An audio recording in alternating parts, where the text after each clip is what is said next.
Geesi sijole kangurdu mebe kuche kangurdu mebe kuche mana bayune ganole sena korendu metoya garana bochi sumboya sana te dume sagure robu furini ramare madda wala butandema eso wanayo takenya balu kala pasina bulli dalloyo achetu dura bagura takesa dubbi sarada sibasa harada chinsu masene onne facamne titare harta duwa ke sangalle durbulchine karademtu tahonge bakata demtu harta duwa sawalaltu murte damab choma nyate harta duwa yo walalte anga donga la chalte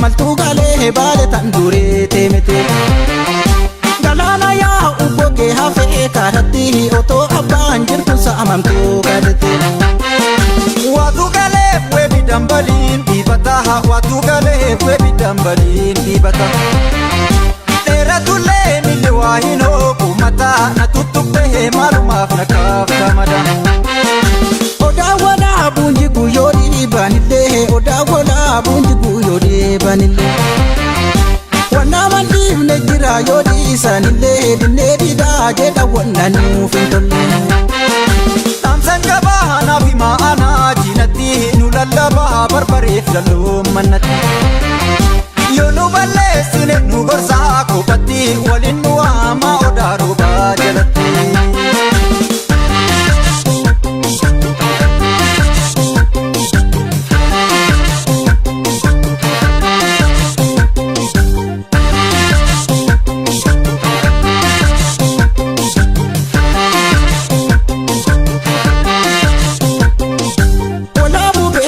sena galma oromo madrasena gati soda oromo ti ora murti jelatenya ora bube lava sena galma oromo madrasena gati soda oromo ti ora murti jelatenya ora bube lava tenya galma oromo madrasena tole akkam jirtu kabajamtoota daawwattoota BBS kun qophii addaa keenya irraatiin ammoo keessummaa tokko qabannee dhiyaannee jirra. Keessummaan keenya irraa ammoo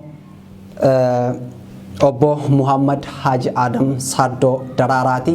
Obbo Mahmud Haji Adam Saddo yeroo ammaa kana biyya Kanaadaa jiraatu. Isaan wajjin marii dhimma ijaaramuu siidaa Haji Adam Saddootiin wal qabate akkasumas qabsoo ummanni Oromoo baroota darban sirnoota darban ummata Oromoo irraa kuffisuudhaaf taasisaa turanii fi qabsoo ummanni Oromoo yeroo ammaa taasisaa jiru irratti marii taasifna hamma xumura qophii keenyaatti nu faana tura. Tole obbo Mahmud Haji Adam waamcha keenya kabajanii nu wajjin mari'achuudhaaf ayyaamaa ta'uu keessanii maqaa daawwattoota keenyaatiin galatooma. Okay, galatomi obbo Siraaj isinilleeni warri qophii kana dhiyeessitan Bolton Broadcasting Services BBS asirratti naaf hirtanii akka argitee yaada tokko tokko wajjin dabarsu naamu keessanii fi galatooma isin jedha. Tole kallattimaan gara marii keenyaatti seenaa marii keenya jalqabaa waa'ee seenaa haajiitti osoo achi hin darbin dura mee seenaan ijoollummaa keessanii maal fakkaata akkamitti guddattan haajiin biratti karaa kamiin maal fakkaata seenaan ijoollummaa keessanii achirraa haa kaanu? Seenaan ijoollummaa kiyyaa akkuma nama ijoollee biyya keenyatti dhalatee isaan homaa fagoo addaan hin jiru. Wanni addaan jiru yoo jiraate argitee abbaan keenya nama guddaadha. Mana isaaniitti dhalachuutu yoo xiqqoo adda godha malee akkuma uummata keenya kan biraatitti daararumatti baadiyyaa keessatti dhaladhe achumatti aga quraana qara'ullee achumatti jala qabe jechaadha. Haa ta'uuti wanni qabsooni wayita xiqqaa kan yaadadhu waan tokko ciccimaa keessaa abbaa keenya gaaf tokko mana mootummaa yookaan masaraa Haayile Sillaasee sanitti yaamamanii achi wajjin dhaquu kiyya yaadadha. Yeroo sanitti ani mucaa xiqqaadha. Barnoota Islaamaa madrasaa yookaan mana barnoota salafiyyaa Islaamiyyaa ta jedhamtu isitti barachuuf achi nageessanii achi jiraachaa ture. Wajjin masaraa Haayile Sillaasee dhayne. Gaafa dhaqnutti ani takkaan argine nama akkanaa mana akkanaa wattaaddara kubur zabanyaa jedhanii wayita sanii namoota gurguddaa tokko fuula dura dhaabbataa kana laalaatiin ture. Ajaa'iba natti ta'aa osoo jedhu ol seenne seennaan egaa mootichallee warra isaa wajjin jiraa ijoollee lamaan isaa gurguddoon maddii dhaabbattii kana argee maaluma namni akkanaa jedhe jechaa argite ani daawwachaa ture isaanii waan abbaan keenyaa fi isaan haasawaa turan ani takkalee quban qabu afaan Amaaraallee hin dhaga'u wayita sanii afaanuma tokkicha beeka afaan Oromoo.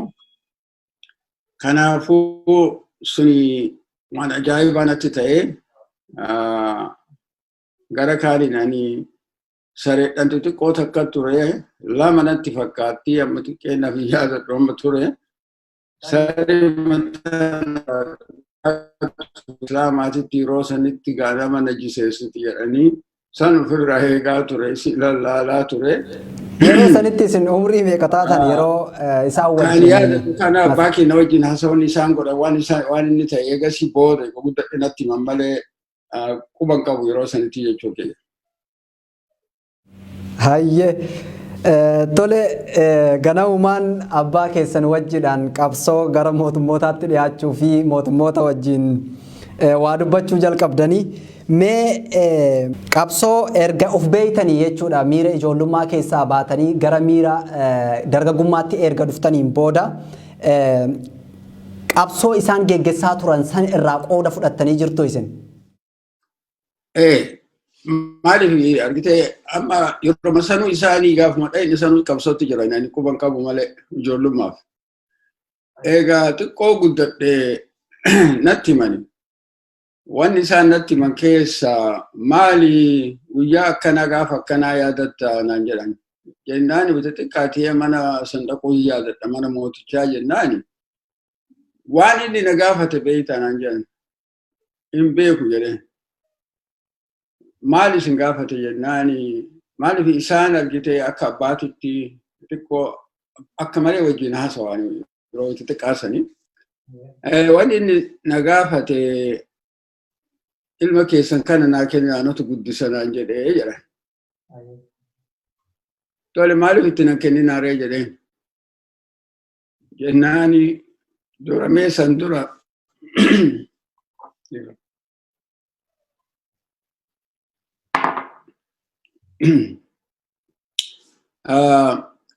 ani argitee si kennuun barbaanne jedha.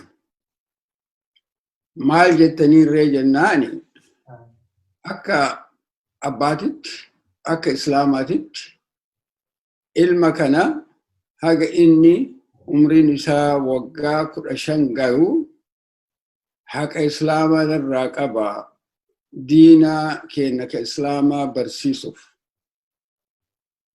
Diina kana barsiisuun haqanarraa qaba rabbiilleen itti na gaafata. Isin kana naa hin gootani kana rabbi anuma gaafata malee isin hin gaafatu. Kanaaf jecha isin ammoo ijoolleen Itoophiyaa marti teessani. Ani isa kana diina kana barsiisee yoo taatellee isinitti kenna malee yeroo argitee ammatti hin danda'u kana waan rabbitti na gaafatu. Isinilleen saba kana rabbi na gaafatee akka malee guyyaa qiyaamaa kina godhu naan feetanii jedhanii jedheeni jedhan. akkasitti eegasi haala kanaanii biraa galle naan jedhanii natti himan. Jechuun gaa qabsoon teenna tuni qabsoo jalqabbiiti jecha anaafillee agaa qabsoon akkanaallee hin jirti namallee namarraa fudhachuun hin jirti jecha xiqqoo mataa keessa na bu'e jechaadha. Achumaan qabsoon takka jettee jala qabdi. Kanumas jechuu barbaade. Tole qabsoo jala qabdan keessatti isin keessaayyuu isaan yeroo sanitti sirna biyya bulchaa jiru wajjin keessaayyuu Haile Sillaasee wajjin akka malee wal qabanii fuuldura dhaabbatanii akka keessaayyuu gara godina Baalee keessatti akka sirni Haile Sillaasee suni lafa san keessatti hin diriirreef nama adda dureedhaan dura dhaabbatee mootummichi san mormaa ture. Isin hoo yeroo sanitti keessaayyuu yeroo fincilli qabsoo ijoollee Baalee jalqabe san qabsoo san keessatti dabalamtanii qooda fudhattanii? Lakki wayita qabsooni Baaleetti General Waaqoo oofaa ture yoo akkasanitti tilmaamtu taate ani harannaa bulluq jira abbaa kiyya wajjin. Yeroo sanii harannaa bulluq jira. Lolli karaa bidiree kana jira. Lolli argitee lafa baay'ee biyya wannoo keessatti gara gadaanu Baaleen qabateetiniin jira. Lafa bal'aallee fudhatanii jiranii. Magaalaallee fudhatanii jiranii. Keenyatti dhiiseetii achi dhaqee lolli kun maaliif deema jecha argiteetiin wayita sanii wayita abbaa keenya wajjin nutti himani jara keenyatu iyyuu argitee nafxanyaadhaan lola. Nafxanyaan kun egaa nama lafa nurraa fudhatee nama biyya nurraa fudhatee nama argiteetiin haqa ilma namaallee nu dhooggatee waa hedduu wanni isaan keessa darbanii argitee isaan ani waan ani beekullee hedduu jira akka biraatuyyuu eega guddadhe booda achuma keessatti osuma yeroo sanuyyuu. Kanaafuu argitee lolli deemaatiin hin jiru kana magaalaa Oboorsoo qabatanii jiran yeroo sanitti wayitan achi jiru. Qabatanii keessaa ari'an mootii bulchaa achi jiru sanii abbaa kennaan kaa lola deemnaa jedhee ajajaan poolisaa isaan gaafannaan lakki ani poolisii miti wattaadaraa miti isini ka waa eegu anas taa'eetiin bulchuuf dhufe malee waa eeguuf hin dhufne jedhanii akkasitti sanillee osoo hin deemin hafanii. Eegasi poolisiin deemtee akka waan argitee nurraa eegdu achi deemteetumas deebite yeroo sanitti maaliif sodaa guddaa jira. Magaalaan nu keessa jiru tuni Hangeetu jedhamti. Isiin suni muka hedduun marfamtee waan jirtuufi bakkuma isaan jiran hin beeknu muka kana keessa jiraachuun mala achi jiraachuun mala sodaa waan biraa ture dhugaatti. Achi eegasi ani gobbatti deebi'ee jechaadha. Yeroon qabsoon suni achitti geggeeffamaa turte sun yeroo sooressi jaarraa abbaa gadaa fa'aa karaa baha Oromiyaa irraan dhufanii isaanitti dabalaman san immoo achi asi. Sanaan dhugatti hin beeku yeroo san ta'e jaarraa abbaa gadaa yeroo inni itti dabalame san booda natti fakkaata. Maaliif ani biyya Somaaleellee dhaqee hin beeku karaa saniin itti dabalamanii yeroo waraana fudhatanii wayita ol ba'an wayita lammaffaa natti fakkaata. Ani yeroo sanitti achi hin turre natti hin fakkaatu immoo. Kana warri biraa akka taarika kana beeku dubbachuu danda'a. Tole seenaa keessan kanumaan keessaa baanee seenaa haajiitti haa darbinu. Mee isin haajiin nama akkamitti yaadattu yeroo ammaa kana keessaayyuu qabsoon isaa yeroo san geggeessaa turan qabsaa'ota hedduu wajjin qabsoon isaan godhaa turan har'a yoo xinnaate Oromiyaan afaan Oromootiin baratti haa xiqqaatu afaan ufiitiin dubbatti dhaloonni har'aa seenaa isaanii lafaa fuudhee ittiin dhaadata maqaa isaaniitiin dhaadata. Mee isin hamma yeroo ammaan tanatti akkamitti yaadattu qabsoo isaa yeroo san geggeessaa turan san? Bareeda. Qabsoon isaan geggeessaa turani qabsoo haala hedduutti yaadatamuu qabdi. Qabsoon isaan geggeessaa turan tokkoffaa qabsoo barmoota gochaa turan. qabsoo economy yookaan argitee biyya keessa akka transportationiin karaan banamuu kana ummataaf gochaa turan. Qabsoo eenyummaatiif gochaa turan. Qabsoo walqixxummaatiif gochaa turan. Amma takkaan yoo xiqqoo isii irraa fuudhe ka barmoota yeroo hunda wajjisaan bulchaa biyyaa ta'ii yeroo sanitti gaa bulchaa xaqilaa gizaataa yookaan Haayila Sillaasee yoo ta'e yoo arganii biyyi Baalee mana barmootaa hin qabdu, hospitaala hin qabdu, nu ijaaraa jecha advocate gochuu dubbachuu takkaa hin dhiifne. Kan biraa yeroo akkasitti dubbatan akira isaanuu mataa isaaniititti yaadadha. Amma doktorri tokko isin bira jira, Dr. Ahmed jedhaniini nama Hararii warra dareeti.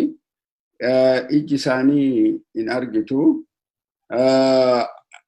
Ijipti jiranii, anuu achitti argeetiniin ture. Sagalee kiyyaan na beekanii, mana keenya turanii, abbaan keenya fuudhanii iskuula dhaaban. Madrasaa banan. Madrasaa Islaamaa daararatti mana ijaaranii boordii fidanii akkuma iskuula biyya argiteetiniin formal education jedhan akkuma argitee iskuula mootummaatitti akka namni baratuuf jecha ijoollee gandaa hunda akka baratuuf kana argiteetiniin isa fidanii turan. Fidanii nu barsiisaa ture. Iskuula kanatti namni kuni inni asliin isaa Ijiptitti baratee dhufe yeroo sanitti Addis Ababa walitti dhufanii achirraa fuudhanii daararratti hin galan Baaleetti. Iskuula baranii eegisa fidanii akka isaan likkii malee waan barmootaa kana ummata keenya yeroo hunda itti himanii fi ofiillee eega mootummaan nuti dameenullee waan dandeenyu hin goona jechaaf iskuula barate. Ji'a jaamoo akkana qaraanee dirree Sheek Huseen Buule muudaaf. Wayitaachi as deebinu mootummaan Dr. Shekana damni doktora ta'e wayita sanitti Ustaad Ahmed jennaani. Obboleessi isaa Abdulkarim jedhanii biyya jiran malee eeganta gaafa dhaqee arguu dadhabee dubbisa jedhee isa lamaan illee hidhanii maaliifi Abdulkarim argite isatu deemaan ijji doktora kana argiteetiniin dadhabdu waan taateef isatu deemaanii isaan illee hidhanii abbaa keenya illee hidhan. Kissiin ittiin hidhanii ajaadamsaaddoo biyya Baalee keessatti waan silaa iskuula silaa mootummaa malee namni biraa banuu hin dandeenye horii Abdunaasir irraa argateen iskuula kana bane jedhanii wanjalaan hidhan. Abbaa keenya. Waan dalagan kanaan sababa iskuula banuutiin hidhamanii hangam hidhaman? Harkatti qabanii iskuula sanillee nurraa cufanii abbaa keenyallee hidhanii jara nu barsiiftu kanallee hidhan. Goobbat. Maaliif iskuula kana mootummaa malee namni biraa banuu hin danda'u. Abdunaasir irraa birrii fidee maaliif jarri kun Misra irraa dhufani bakka ati amma jirtu kanarraa. Naa isattu fidee itti ergee akkana godhe jedhanii akkasitti hiisan qabsoo barmootaa irraa kan ka'e tokko kana.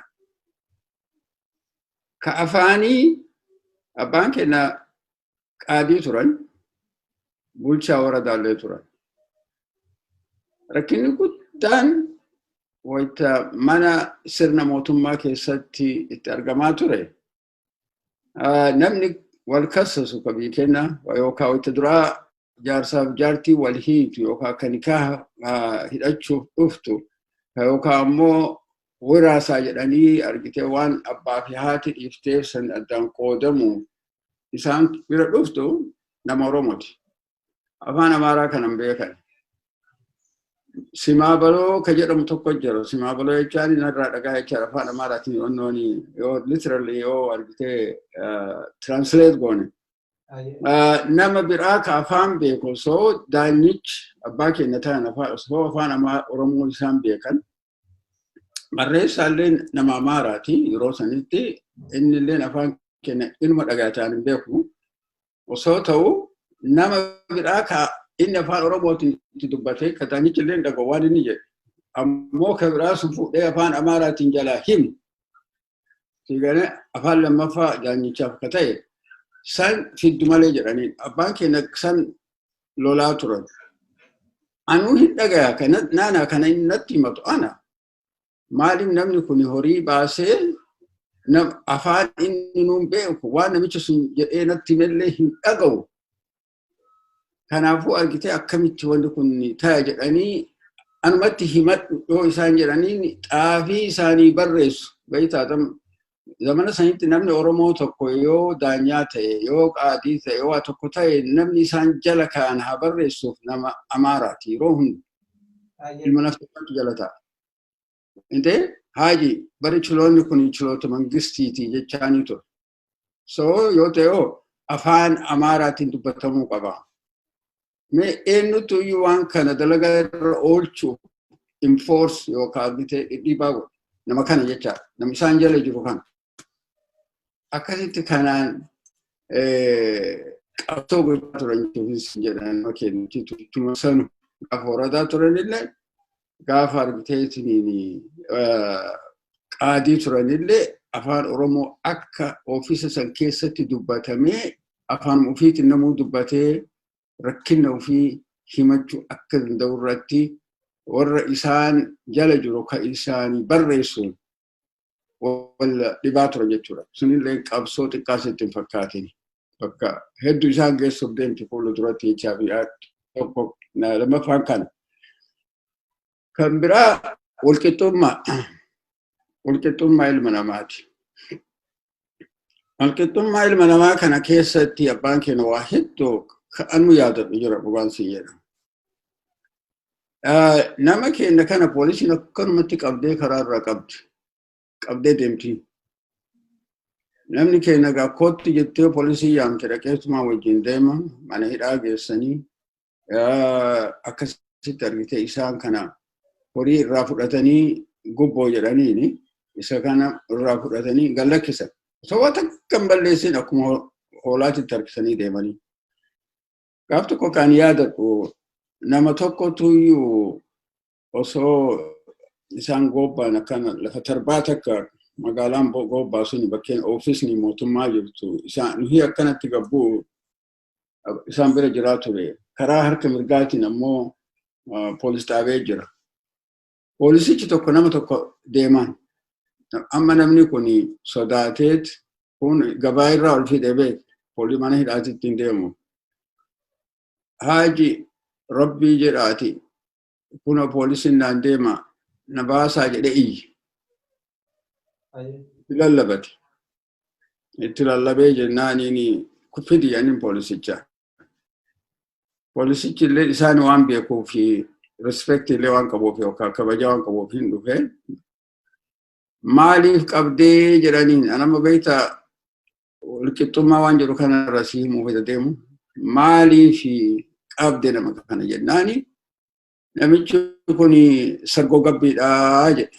Sargoo gabbii jechaanii warra argitee gammoojjii irraa ol dhufee shibbirii godhee warruma argitee jeneraal Waaqoo kana fa'aan sargoo gabbii jedhan zamana sana. Jennaan maalitti beektaa jedhanii akkini sargoo gabbii ta'e. Hin argitanii huccuu diimtuu gammoojjii uffatee deemaa jedhe. Jennaani huccuun diimtuun tuni sargoo gabbummaa isaa himtii jedhanii. Maagaa namni achirraa dhufe martinuyyuu waan akkanaa uffataa jedhe. Jennaan gaafattee jedhanii hin gaafannee jedhe. Amma gaakaaniiti maqaa isaa gaafatanii gosa isaa gaafatanii eessarraa akkini dhufe gaafatanii maali sila huccuu diimtuu namaa uffattee deemte jennaan bara Haajii Dirree Sheek Huseen dhaqee Jawaara hin miicine haga silaatitti jawaara jechaan beektaami? Barteeta kanaaf hin miicine saniif uffadhee jennaani itti himan namicha argite inni nama Dirree Sheek Huseen dhaqe Dirree Sheek Huseen sargoo gabbii miti biyya keenya keessa waan akkanaati namicha kana wanni qabduuf hin jiru hoolaa miti gadeemtuun jedhanii namicha kana irraa baasan. Tidara kadeemun irraa baasanii ofirraa galee yandee muccotan ammoo daddafe amman tana deemi miicadhu yaanii maal isiin sababaa sitti taatee akkanii dhamne jecha. So hagana bakka deeman maratti wanni hamtuu namaa walqixxummaa ilma namaa yoo dhabamte abbaa fedhe haa ta'u Oromoo fedhe haa ta'u ilmi namaa raayyuu maaliif hin taane yoo rakkinna hamaa keessatti argata akka bira taranii beekan jechuuf hin tana sii kaasa. Qabsoon isaan adeemsaa turan yeroo bara 1956 booda erga waldaan Maccaa Tuulamaa hundeeffame haajiin qabsoo Oromoo bifa garagaraan bifa bittinnaa'een ummanni Oromoo geggeessaa ture san wal qabsiisuu keessatti shora ol aanaa taphatanii kanaaf qabsoo fincilee ijoollee Baalee kan jeneraal Waaqoo Guutuu fi jeneraal Huseen Buneetiin madda walaabuutii fi Gindiir naannoo Gindiiritti geggeeffamaa turte san giddugaleessa Oromiyaatii fi baha Oromiyaa karaa qabsoon Oromoo ittiin geggeeffamaa jirtu wal qunnamsiisuudhaaf xalayaa qabsaa'ota Baalee irraa fuudhanii yeroo giddugaleessa Oromiyaa jeneraal Taaddasaa Birruu bira deemanitti humni waraanaa mootummaa isaan qabee ture yeroo san isaan qabee hidhamanii turanii mee isin yeroo san akkamitti yaadattu wanti yeroo san ta'ame mee maal fakkaata eessa bu'ee isaanii hoo akkamitti dhabdan waan jedhurraa nu hima. Haqiiqatti isaani banken waan amma nu ammatti zamana kanatti yaamnu diplomacy waan jedhan takka taphatan jechuu dandeetta. Keessattuu kitaaba Dr. Abbaas keessattuu beekamaadha. Zamana dur keessatti namni Arsii diplomacy gochaa ture warra Tuulamaa wajjin san inni dubbateetiin jira san keessa irra seeneen haasa'u taarika sanii banken diplomacy akkasii gochaa turan jechaadha wanni kun. Maaliifi akkuma beektu qabsoo Baaleetti argamte san ka jeneraal Waaqoo faatii jeneraal Huseen Bunee faatii Koroneel Aliyyi Cirrii faatii hoogganaa turan sanii warri qabsoo already wal qabateetiin jira wal beekanii darajaalee walii kennanii akkitti coordinate godhan wajjin oofanii duruu lafa kaayatanii biyya Somaalee keessatti lafa kaayatanii akkasiin ol dhufaniitiin jiran. Coordinationin isaanii qajeelatti sirriitti jira wal quba qabanii wajjin deeman. Ammoo inni kun ammoo biyya keessatti illee coordinate ta'uu qaba. Jajjabaachuu qaba. Namni kana gochuu danda'u abbaa keenya. Maaliif isaa wanni isaan godhan dura osoo ibin jeneraal Taaddasaa Taboodaati jeneraal Taaddasaa dura Alamuu Qixxeessaa fa'aa wal beekan haqiiqatti. Taaddasaan ka lammaffaati ka boodaati. Feetoobraalii Mokonnin Wasanuu fa'aa wal beekan. Isaan kuni warra argitee jajjabaadha cimaa biyyaati. Inni Mokonnin Wasanuu kuni faati argiteetiin namooti onnooti salaaleeti aktuwaali. Jechuun kiyya nama guddaa akkuma abbaan keenya Baaleetti beekamanitti inni illee akkasitti beekamadha jechaadha. No, manguddootaa fi namoota jajjaba biyya Shawaa jiranii keessattuu warra Tuulamaatiin baay'ee qunnamtii qaba. Sababaan qunnamtii isaan itti qabanii maali? Warri baay'een lola keessatti waraana mootummaa qabatee gadi duulaa jiru. Mootummaan ergitee gadi duulaa jiru. Namni wattaadara keessa baay'ee jiru. Ilmaan Tuulamaati yeroo sanitti. Kanaafuu argitee karaan tokko ka jiru wal beekuun hedduu barbaachisaa ka jedhu irraa kan ka'e. Usumaa isaan waan kanatti jiran maabarri Maccaa Tuulamaa ka jedhamu dhaabbatti. Marradaa Jamaa Bariidha wal gargaaru karaan argitee Oromiyaa keessatti banamee kiliinikni banamuu, iskuulli banamuu kana irratti wal gargaaranii namni illee misoomuu waan jedhu misoomummaa irraa akka ka'e beekama. Marradaa Jamaa Bariin kun yeroo sanitti malee gara poolitikaatti hin jijjiiramne. Jijjiiramni gara poolitikaa gaafni inni dhufee gaafa amma abbaan keenya waa'ee qabsoo Baaleetii fi maabara Maccaa Tuulamaa kana walitti fidan jechaadha. Gaafasitti Maccaa Tuulamaa misoomummaa irraa gara qabsoositti garagala jechuu dandeetta. Haqiiqatti. Namni tirik godhee garagalche isaanii jechaadha. Tungaa akkuma isin marti keessanuu beeytanii gaafni isaan argitee amma akkitti wajjin koordineet goonee wal gargaarree qabsoon biyyaa sunillee si warri argiteetiin tuulamaa kaas jirtanii macaaf tuulamaa keessa jirtan nu gargaartanii haalli kun itti fuula duratti fufee Oromoon tuloon isii loltuu fi akka Amaaru jedhu sanii Somaaliif maalii osoo hin ta'in Oromummaa ofiitii fi lafa irraa buqqa'uu isiitii fi kanaaf waan loltuu fi isin wajjin akkamitti walitti qindoomnee haala tokko haala argitee Oromoon waan haqa ofiitti argattu wajjin hojjanne jechaa irraa gaafisaan xalayaa san akkitti koordineet wajjin godhanii wal gargaaran yookaan wajjin hojjetanii akka argiteetiin qabsoon tuni fi qabaatu wajjin gochuu danda'an gaafisaa waraqaa san fidan irraa politikatti wanni barti garagalte jechaadha. Akkuma isin beektan gaafa waraqaan dhuftee waraqaa kun peejii 26 jedha kun 27 jedha kun 17 jedha namni martuu imala akka haguma barbaade isin waraqa maayini waye akkuma gara haguma feetallee taatu waraqaan sun akkasitti gaa isaanii alanshaniitiin waanni garaa nu baate garaa keenyatti deebite amma achi waan feete na godhi jechaan jechi isaanii suni achirraa dhalata. Waraqaa sanii namni akkuma isin jettani namni kun peejii 16 jedha kun 26 dha kun peejii 10 jedha waa'ee sanii isaanirraa odeeffattanii jirtanii isaan sun yeroo sanitti waraqaa sanii peejii meeqa alanshan? I really odeeffannellee yeroo sanitti ammoo anin bahe biyyarra haqiiqatti maaliif osoo isaan hin qabamin dura deeman.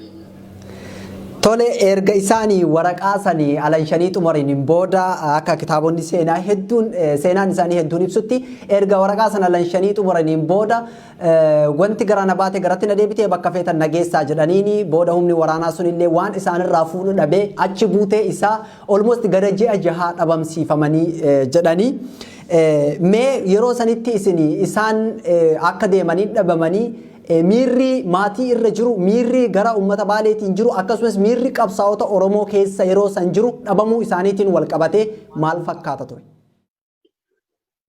Afaan Faranjiitti shocking jedha argitee jechuun kimalee ka nama rifachiisu dura torbaan tokkoo fi bakkuma isaan jiran namni hin beeku ture argitee dhugaan siin jedha. Addis Ababa keessatti Addis Ababaa seenanii namni quba qaba. Hoteela isaan qubatan namni quba qaba. Ammoo lafa liqimsee samaatti ol bararanii namni beekuu hin jiru.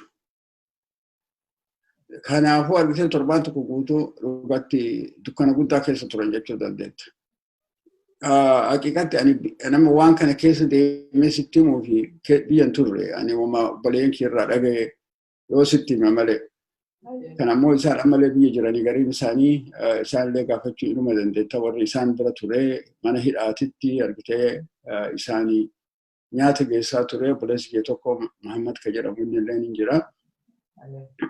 Jeneraal Taaddasaa fa'aa wajjin bakka takkatti hidhamanii Alam Qixxeessaa wajjin bakka takkatti hidhamanii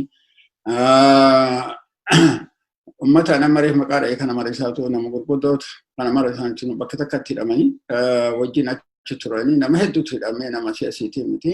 Kanaafuu amma sanii yoo keessa deemnellee dheeraa mee diiteela sanii an dhugatti waan jettakittiin jedhu rifannoonni gaafas namni rifatee xiqqaamti keessattuu argitee biyya keenya Baalee keessatti qabsoota keessatti hayyoota keessatti maaliif akka ati beektu zamana saniitti mootummaan Hayila Sillaasee waan isiin gootu ummata tokko akka isaan argitee isaan jiilchuuf nama guddaa isaaniitiin dura jala qabdi.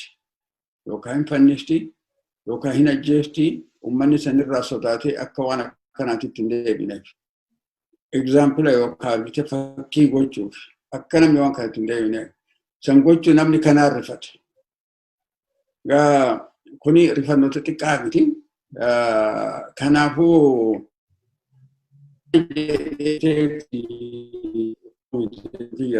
fi rakkinni keessattuu maatii keessatti immoo dhugatti akkuma waan lafti nama liqimsiteeti. Suni akkasii tanuma isin jedhatu sanii. Tole isaan hoo achi booda hangam hidhamanii bahanii sababa xalayaa saniitii fi hangam turtii hangamii mana hidhaa keessatti dabarsanii gadhiifaman booda. Waggaa lama akkan beekutti. Sababa xalayaa saniitiif waggaa lama hidhaman jechuudha. Waggaa lama hidhamanii kaftanyaa fi dibeetii geessanii waan isaan qaban mara akka warafaman duniyaa qaban hunda isaa akka warafaman godhamanii mee argitee biyya alama kana keessatti biyya sadii duniyaa kana keessatti beekamte yoo namni tokko waa balleesse maatii isaatii fi ijoolleen isaatii fi zariin isaa marti akka baddu ka godhu biyya sadii duniyaa kana keessatti turte. Tokko Itoophiyaa collective punishment jedhama. Collective punishment jechuun tokko Itoophiyaa, takka Israa'el, tokko South Africa. Yoo ilmi tokko mee namni waggaa 18 ta'e umriin isaa adulthood yookaan guddina ga'e waa balleesse warri isaa marti akkumaan balleessaniititti hin argitani maal isin achi jirtaa ta'u Ijiptii kana hin argitaa Israa'elitti waan mucaan tokko waa balleesse mana ummata mara gubani kafira isaa mara gubani. This is collective punishment jechuudha. Punishment akkasiiti zamanni Haile Sillaasee waan akkasiitu ture dhugaatti sin jedha nama Oromoo irratti. Namni Oromoo tokko inni balleesse zariin isaa mara gubata. Zarii isaa mara fixa. Namni kanaafuu sodaatee waa gochuu hin barbaadu. Yoo argitee waan waa balleesse abbaa kiyya, haadha kiyya, obboleessa kiyya, obboleettii kiyya kanatu sababa kiyyaan bada jechaa fi namni akka waan sochooneef waan akkasii gochaa turani. South Africa illeen akkas turte. Isin amma sanbira tarte Mandela rabbi haa tolu. Anyway, Itoophiyaa illee nama jijjiiramte bakka san hin jirtu har'a. I hope dhugatti argite karaa gaarii qabatti jechaadha. Kanaafuu wanni isaan godhanii argite waan xiqqaa miti gara faamiliitiin jechuu kiyya. Waan takka hambifne waan isaan qaban mara isaa mootummatu irraa fudhata. Kana bira taranii ummata Oromootii fi akkasumatti keessattuu ummata Baaleetii akka fakkii ta'aniif jecha 40 akka garafaman itti faradan. Baale keessatti Baale keessatti itti garafaa jiranii. Rabbi godhee hin taane doktorri achi jiru qaamni isaanii waan aganaan danda'u jedhee waraqaa akkasii itti baasanii eegasii gubbaa irraa gad dhufee suni akkasitti rabbi illee isaan baasee ummata isaaniifillee ilmaan isaaniitiif warraafillee biyyaafillee rabbi salphina akkasii jalaa nu baase jechaadha. Sila wanni mootummaan Haile Sillaasee isaan gochuu barbaadde fakkii takkaa addunyaa keessatti uummanni Oromoo hin argin gochuuf tilmaama guddaa godhattee turte. Akkasitti rabbi isaan baasee jechaadha. Tole kabajamtoota daawwattoota keenya kun kan daawwataa jirtan qophii addaati. Qophii addaa keenya har'aatiin obbo Muhammad Haji Adam Saaddoo wajjin ijaaramuu siidaa Haji Adam Saaddootiin wal qabatee akkasumas mootuu qabsoo uummanni Oromoo sirnoota darban ofirraa fonqolchuudhaaf taasisaa ture irratti marii taasisaa jirra. Hanga dhumaatti ammas nu hordofa. Tole mee ammas wanta isaanirra gahaa ture keessaa jechoota isaanitti yaadataman keessaa gaafa Haile Sillaaseen ilma isaatii fi niitiin isaa duute akka bira deeman godhamanii turani. Mee san waa'ee sanirraa hoo nu hima. Gaafa jaartiin Haile Sillaasee duute dura biyyi Itoophiyaa marti manguddoon biyya adda addaa irraa kutaa adda addaa irraa kaatee Addis Ababatti bira deemte. Uummanni keenya akka Baalee dafee hin dhaqne. Egaa Haile Sillaaseen taasisaa Addis Ababatti taa'ee kuno Harar bu'ee asii kaanee Addis Ababaa deeman. Addis Ababaa deemanii Haile Sillaaseen asin jiruuti Harar bu'ee jaanii. Kanaafuu taasisaa dhufanii maal godhanii dhaquma qaban. Achitti dhaqanii eegas Haile Sillaasee dubbisanii taasisaa deebisuuf dubbisanii.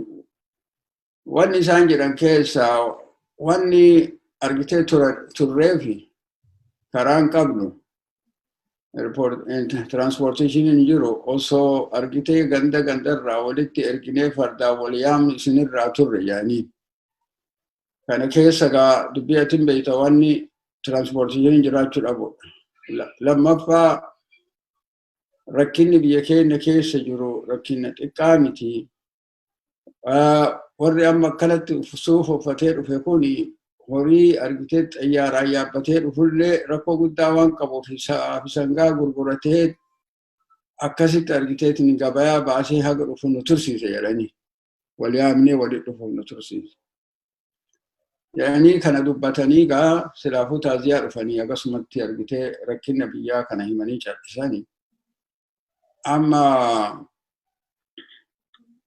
maqaa isaa dagadhee waan baalabaata karaa bidiree kana inni galchuu togee jedhanii maqaa kiristiyaanaa qaba kan beeku maqaan dhugaa isaa galchuu togeeti nama gabaabaa isaati inni kun Haayila Sillaasee amma achi duuti mana keessanitti hin galini mana keenyatti haa galtu yaaniin doomi aaranii ol ka'anii doomi yaaniin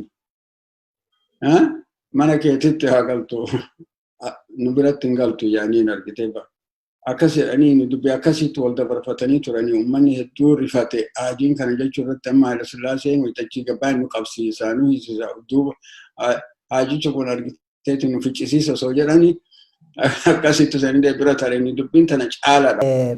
Sirna isaanii Haayila Sillaasee keessatti geggeessan keessaa baanee gara mootummaa dargiitti yoo as ceenu mootummaa dargii keessa hoo wanti isaan godhaa turan maal fakkaata?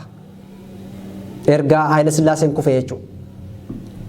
Erga Haayila Sillaaseen kufee dargii keessatti ani biyyan turre barama wanni kana hundi isaatu iyyuu dhugaan siin jedha informationuma isaan irraa dhagaye osoo hin taane obboleeyyan kiyyarraa nama tokko irraa ka dhagaye malee ani face to face yookaan fuula duratti wal arginee wajjin haasofnee miti. Wanni incidentiin takka yookaan wanni jechi isaanii kan yaadatu tokko ka jiraatu taate namichi Alii Muusaa jedhan.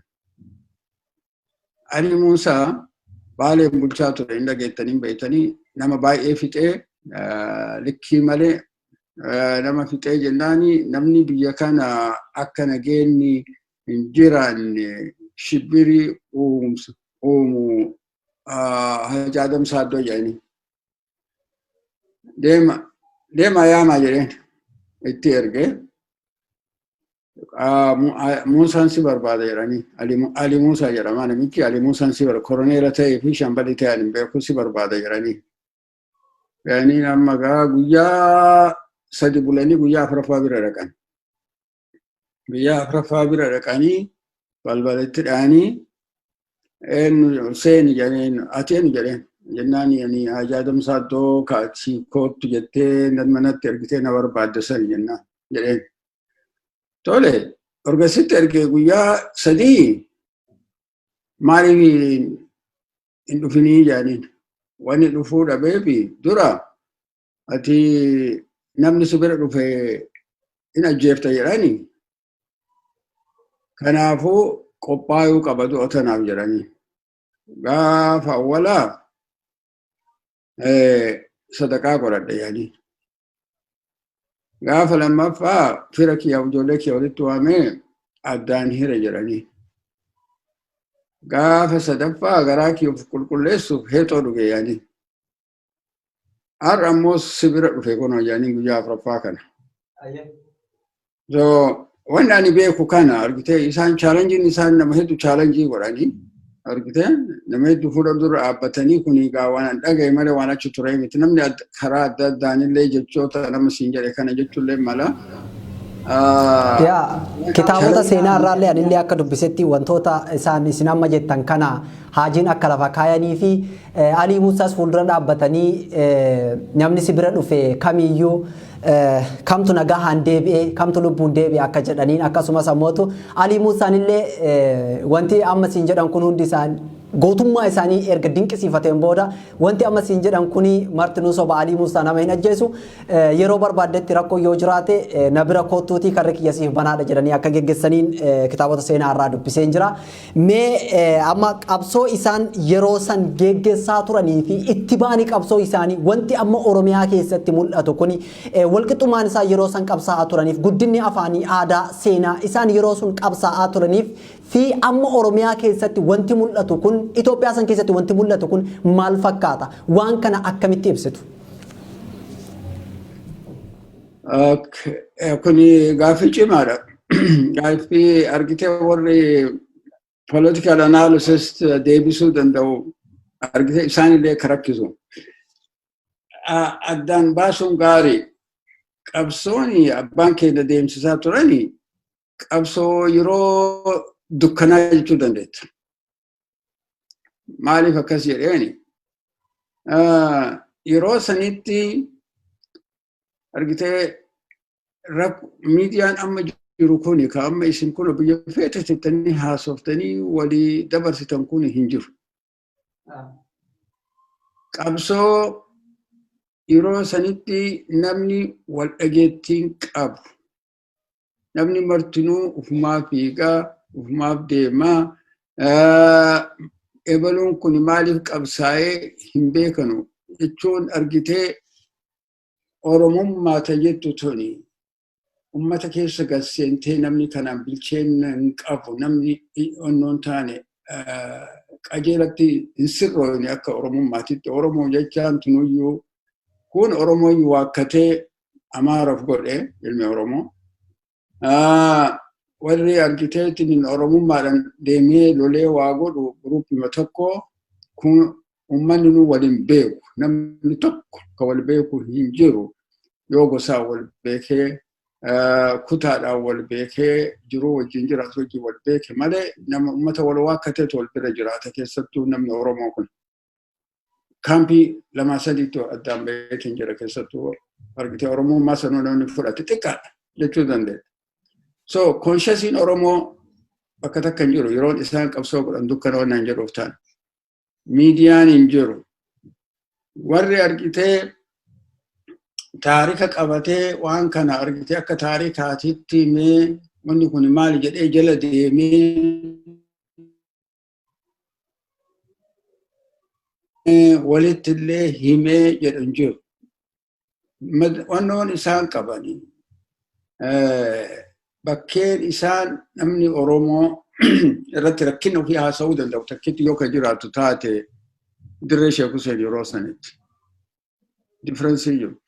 Dirree Sheek Huseenitti amma atin beeku yoo kadhayte kaane nama dhaqee gizee hedduu abbaa keenya wajjin nama deeme galgala argitee achi walitti dhufanii karra jedhanii bakka ta'antu jira. Namoota gurguddaa kanatu haasaya. Abbaa keenya fa'aatu haasaya.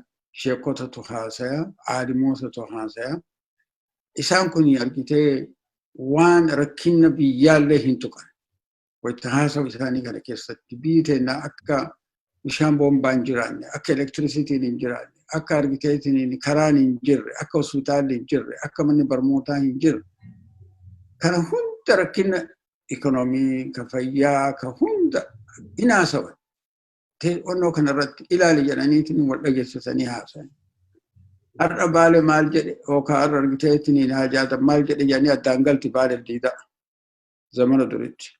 Karratti maal jedhan karra jedhanii bakka sanii karratti maal jedhanii akkasitti addaan galan. Miidiyaan guddaan isaan qaban yeroo sanitti yeroo lama waggaatti zaaraaf hajji jedhanii walitti dhufanii haasa'uun kana. Oromoon biraata dhuftullee Jimmarraa hin dhufaa, Shawarraa hin dhufaa, Hararraa hin dhufaa, daaf dhufaa probably bakka sanitti dhufanii dhufuu baatanii anama hin beeku laakiin namni achitti beenu gaanamuma keenya ka Arsii kana gamanaa kana baay'een isaati. Sa qabsoon isaan geggeessaa ture qabsoo akkasii fakkaati yeroo akkasii irratti taarraa jijjiirama guddaadha. Jijjiiramni guddaan maali? Oromummaan bal'attee ilmi Oromoo wal beekee qabsoon Oromoo qabsoo Oromooti jedhamtee dur wayita gaafa amma warri sooraa wannotti dhufe sanii kun sargoo gabbii jechaa ture dirree Sheek Huseen illee dhufanii turanii jirra achitti abbaan keenya gaala qalanii fi nyaachisanii jennaan saba saniin illee hidhamanii jiran sunis taarika biraati. Maaliif argiteetiniin jara kana gaala qaltanii jedhanii nyaachisan. Namni ammoo argitee akka isaan araarsu erge ammoo dargima kana gaafasitti illee suni twistii biraa qabaa. Tasanii yeroo biraa namni biraa akka jedhetti waan kana beeku irraa haasa'uu danda'a. Guddaadha taarikni hin barreeffanne taarikni keenya Oromooti. So akkasitti argiteetiniin dirree sanitti argitee wanni marti ta'aatiniin ture. Har'agaa qabsoo uummanni keenya baaletti gaafasitti jala qabee osoo kuftuu osoo kaatuu har'a Oromummaa guddaa kanaan geette dhugaan si hima. Ibiddi achiin jala qabate. Jaarraan achirraa qabsiifate. Kan dhufe martinoo achirraa qabsiifate. Namni jala qabee qabsoo baaleedhaan. Har'a kunoo miidiyaadhaan isinuu kun anabsii Kaayiroo fi Kanadatti hojii haasa'aatiin hin jirre. Bakka feetetti hojiin haasa'uu dandeetta. Waan biyya keessatti argame magaalaa dhiisiitii baadiyyaa keessatti waan argame baadiyyaa miidiyaan gadi baaftee uummata addunyaatti agarsiisuu dandeetti. Global taate qabsoon Oromoodha. Bakka jirutti koominitiin dhaabbatte magaalaa jirutti bakka maratti jiru Oromoo ilmi Oromoo jiru maratti ilmi Oromoo wal beeke wal barate. Ilmi Oromoo wajjin argitee qabsaawaatiin hin jira. Qabsoon akka garasitti jijjiiramte jechuuf si jira. Hagas advaansed taate. Wanni kana advaansed godhe ammoo waan si hima qabsoo uummata akka isaan kuma meeqatti wareegame.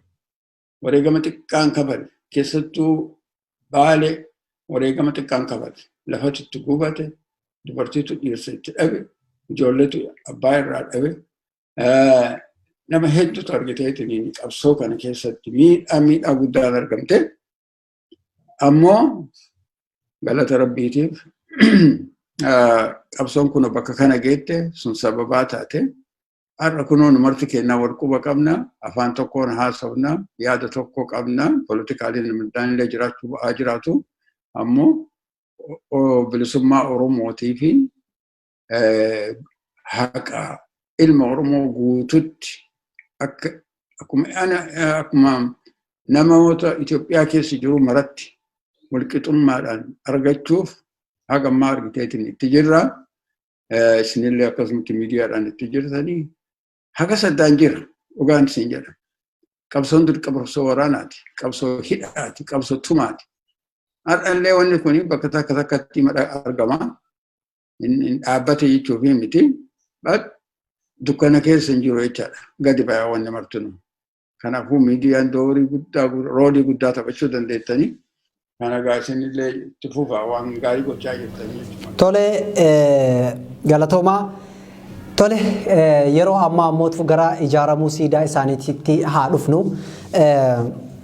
Siidaan isaanii ijaaramuudhaaf aarsaan guddaan kafalamee jira.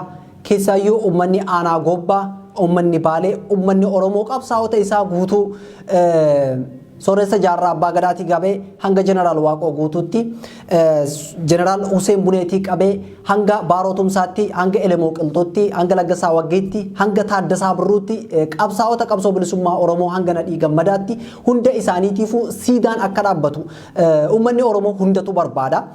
Kanaaf wal qabatee aanaa gobbaa keessatti irra deddeebiidhaan lafa dhaloota isaaniitti lafa isaan sirna nafxanyaa fuuldura dhaabbatanii itti falmaa turanitti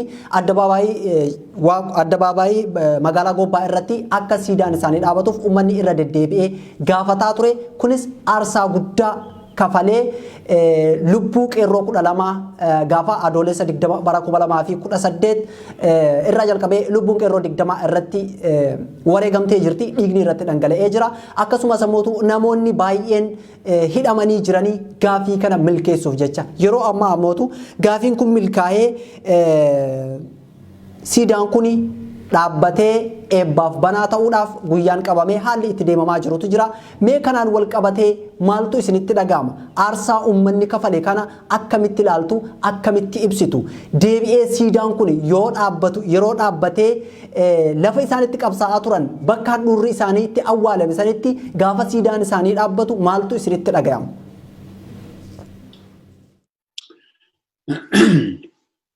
Gaaffii cimaadha gaaffii bareedallee. Dhugaa keeti anama wanni itti natti dhagahamu hedduu gammachuu guddaa natti dhagahama. Na boonsa abbaa keenya kuni argiteetuni waan kana jedhee mataa kiyya keessatti hagana na dhagahama jedhee miizaana irra kaa'ee himuu hin dandeenye haqiiqatti. Inni kuni argitee nama baay'eetu dhiiga baay'eetu waan kana akka ijaaramuuf itti kafale akkumatti lafa keetta sanitti. Siidaan kuni siidaa duraati. Keessattuu handhuura nafxanyaa Baalee san keessatti bakka isaan silaa itti garafamuuf deeman, bakka isaan itti lafa argiteetuni mana hidhaa Gannaala jedhamu gobba keessatti akka maakalanyaa Addis Ababaa sanii ifama.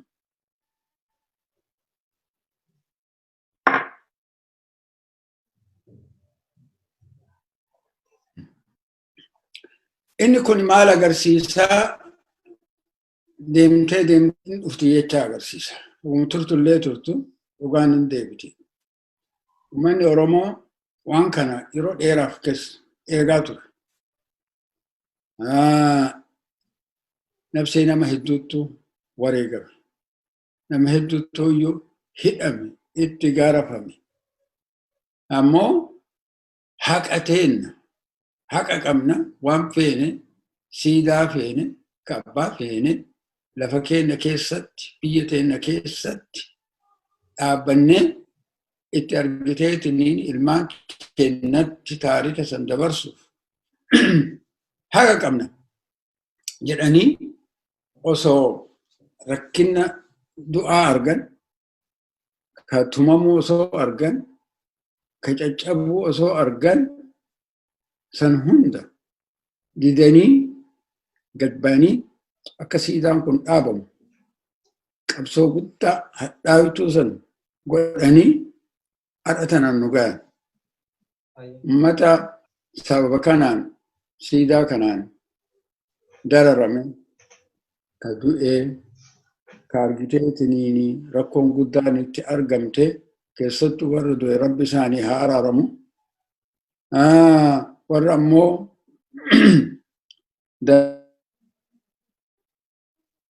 ka hidhamee tumamee rakkoo guddaa itti argame haqqiteessan isinii deebite argattan waan kaataniif, waan loltaniif, waan hidhamtaniif, waan itti caccabdaniif argattan kunoo wajjumaan haa gammannu isaaniin jedha. Haqiiqatti osoo akka Oromoo taate bakka jiru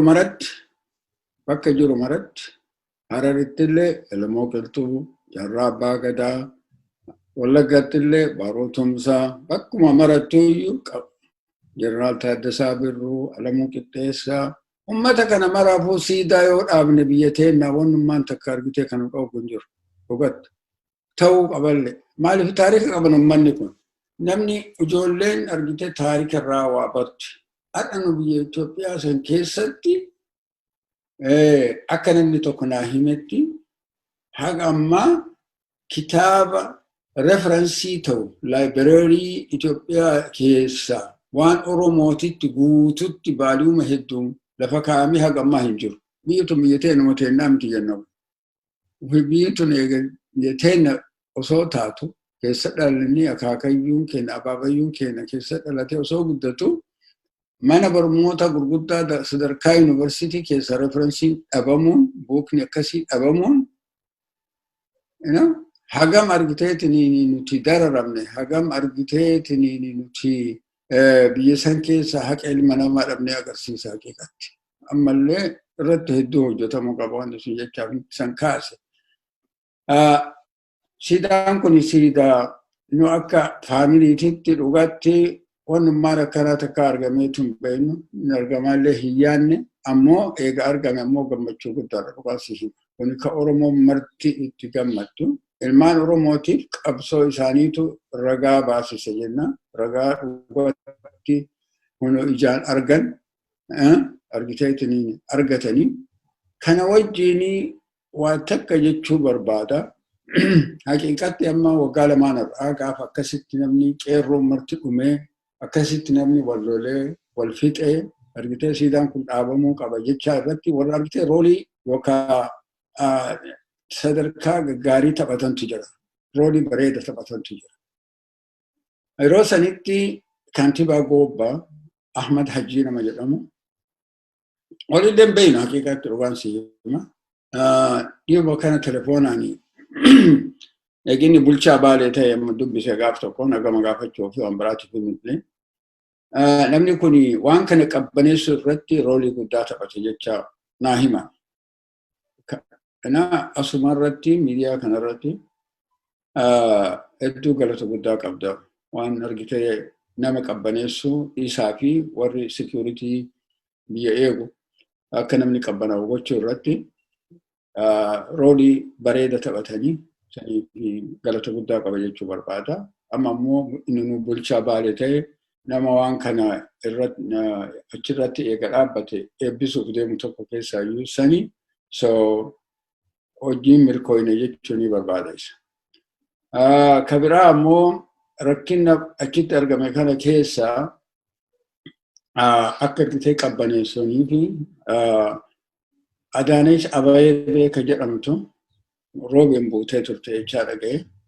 Mi'oonni irratti illee argeetiniin jira. OMN irratti illee argeetiniin jira. Miidiyaa irratti argeetiniin ture. Jecha isiin jette tokkotu na gammachiise. Nuti akka Oromootitti ilmi Oromoo siidaa gaafa argitee achi dhaqxe sani siidaa biyya Oromoo keessatti yeroo fedhetti bakka fedhetti dhaabbachuu hin danda'a. Haqa qaba jettee dubbatteetiniin jirti. Jecha bareeda jettee suniifis galata guddaa qabdi jechuun hin barbaada. Maaliif inni suni akka mootummaallee hin duuda duubaan jirtu akka wanni kun dhaabbachuu irraa jaalala qabdu agarsiisa. Sanumaaf hagas tuquu barbaada. Hayyee qophii keenyallee gara qolabaatti kalooydee jirra. Gara dhumaa irratti wanti jechuu barbaadu yookaan gaafiin gamanaan isin gaafachuu barbaadu maatii wareegamtoota kan ijoolleen 12 ol lubbuu isaanii itti dhabansaniif wanti dhaamtan maali?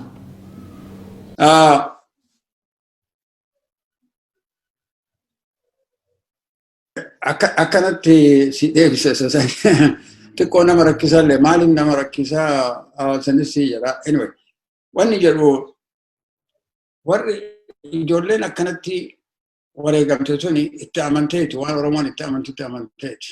Wanni kun kennaa biyya tuni kennaa wanni nu godhachuu barbaannu namni tokkollee nuun himu nuti irratti godhachuu danda'ichaa irratti. Inni suni exactly waan argitee ta'uu qabu biyya mara keessattuu namni biyya ofii handhuraa ofii namni tokko si dhooguu hin danda'u waan ati irratti gootutti waan haga heera ala hin ta'initti. Wanni tokko akka heera ala ta'e hin jiru. Inni kuni nafxanyaadhaan wanni inni agarsiisu dura murannoo argitee ilmaan Oromooti agarsiisa. Nuti gatii feene kafalla haga argiteetiin lubbuu teennaatittu waan kana jechuudha. Maatii isaanii ijoollee isaanii gallakkisanii akka waan kana godhaniif isaanillee galata guddaa qaba. Wajjin milkooyne baga milkooytanii jedhaan. Dhugaadhaa rakkina isaaniillee dhageenyee turre haga biyya ala jirru kana hamma dandeenyu waan dandeenyu karaa beeynuun gargaarsallee goonee jirra. Haa xiqqaatu haa guddatu gargaarsallee dhugumatti gooneetiin jirra. Gargaarsi kun hingaa jechuu osoo hin taane inni kunis nuufillee argitee isin wajjin jirra. Wanni isin gootan kun waan sirriiti. Waan martinuu argiteetiin gochuu wajjin qabnu jecha sanuma solidaaritii yookaan argiteetiin san agarsiisuuf malee silaa osoo achi jiraanne nullee gadi baanee isaanuma wajjin akka argiteetiin tarkaanfii isaan fudhanne jechaadha. Kanaafuu maatii saniin argitee ka isinirraa darbee fi rabbi argitee sabrii isin haa kennu. Isaan ammoo ijoollee teessa rabbi warra jannataa haa godhu. Jajjabaadhaa wanni isaan godhan waan nama boonsisaati waan argitee ilma Oromoo bakka jirutti boonsisaati tokkichummaa keenyallee ka jabeessu naftanyaa immoo dhugatti ka salphisu ta'ee mul'ate kanarratti baga wajjin gammanii jechuun ni barbaada. Tole ulfaadhaa galatoomaa tole siidaan isaanii yeroo gabaabaa keessatti eebbifamee akka uummataaf banaa ta'u odeeffannoon dhaqqabaa jiru ni mul'ata ni argisiisa.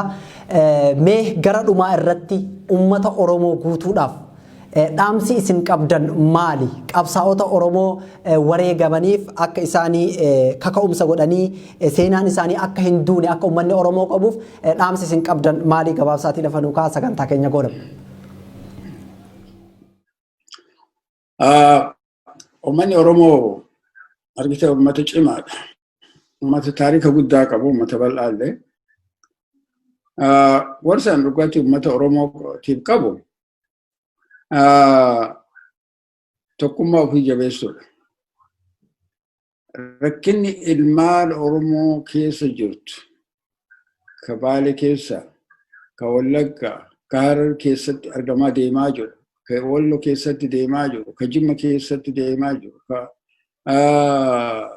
Boorana keessatti deemaa jiru, Gujii keessatti deemaa jiru, Arsii keessatti deemaa jiru, ka biyya mara keessatti, biyya Shawaa keessatti deemaa jiru.